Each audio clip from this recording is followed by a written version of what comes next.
Hey everyone, welcome to your daily news update. Quick, clear and straight to the point. We've got top stories from 15th of August lined up just for you. So plug in your earphones, grab your chai and let's get started. Global news. US President Donald Trump met Russian President Vladimir Putin in Anchorage, Alaska, pressuring for immediate ceasefire in Ukraine. He hinted at US security guarantees and warns of consequences if discussions stall. Tensions persisted over Ukraine's sovereignty and war crimes accountability. Frontline cities like Zaporizhia rejected peace deals conceding territory. Despite geopolitical strains like the summit and export restrictions, investors remain confident due to strong earnings and hopes for interest rate cuts. US markets shrugged off uncertainty buoyed by resilient corporate performance. Dubai's goal to be a global financial center faces challenges from rivals and regulatory scrutiny. Negotiations for a global treaty tackling plastic pollution failed as countries split between capping production versus boosting recycling. This impasse derails urgent global action on plastic entering land and marine ecosystems.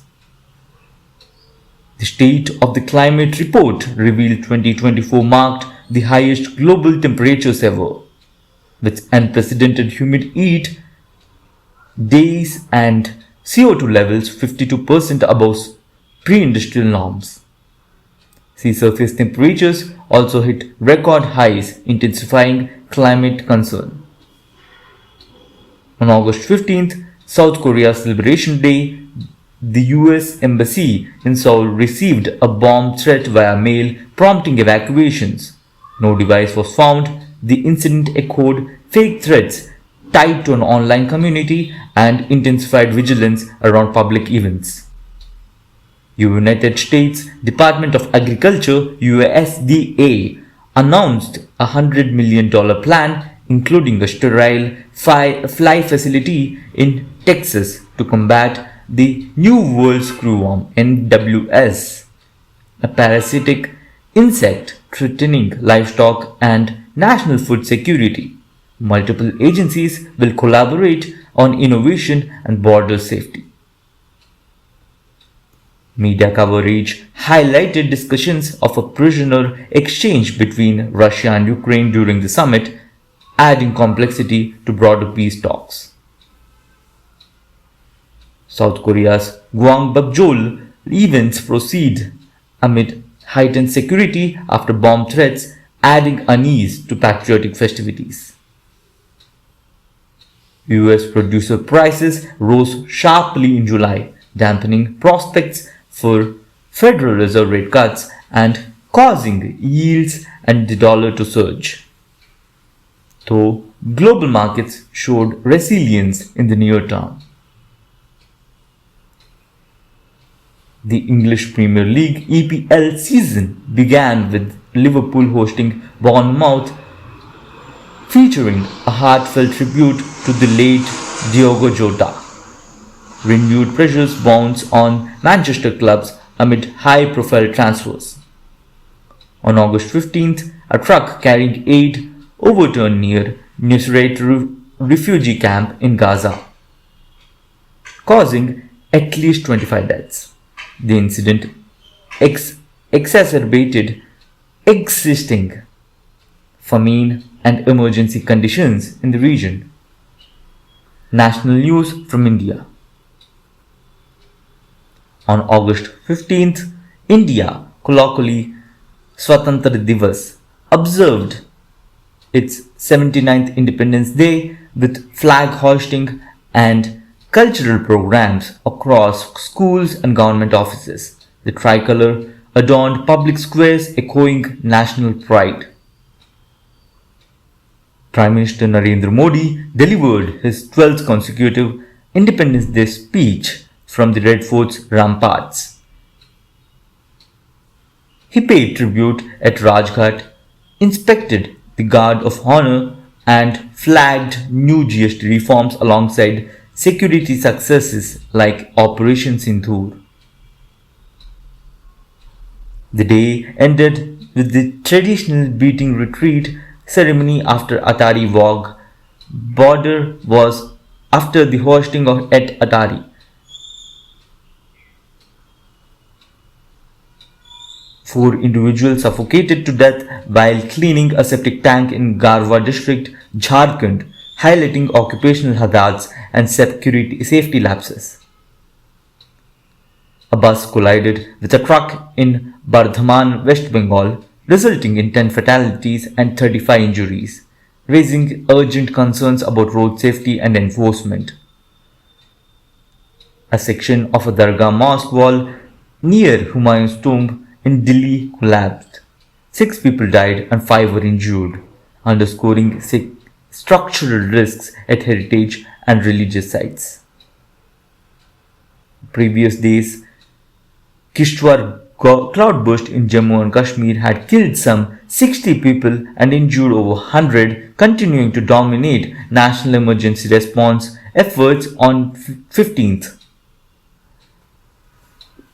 The US raised tariffs on Indian imports to 50% following a prior 25% increase as a part of escalating trade tensions impacting the Indian export sector. US FinTech company Meridian Link agreed to be acquired by Centerbridge Partners for $2 billion in cash, signaling investment momentum in financial tech innovation. Lloyds Banking Group secured a 99.6 million euros contract to provide banking services to multiple UK government departments, bolstering its institutional footprint.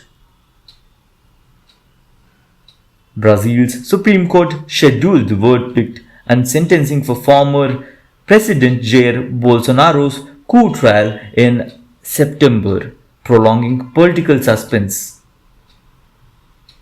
Demonstrations in Serbia accused law enforcement of brutality as protests continued across the capital, reflecting mounting civil unrest. News from Telangana.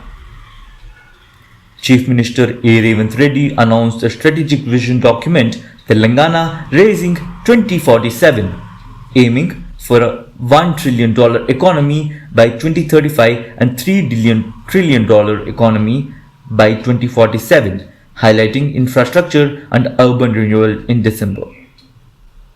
The CM appealed to the federal government to approve 42% reservations for backward classes in local bodies, education and employment based on their 56.33% population share.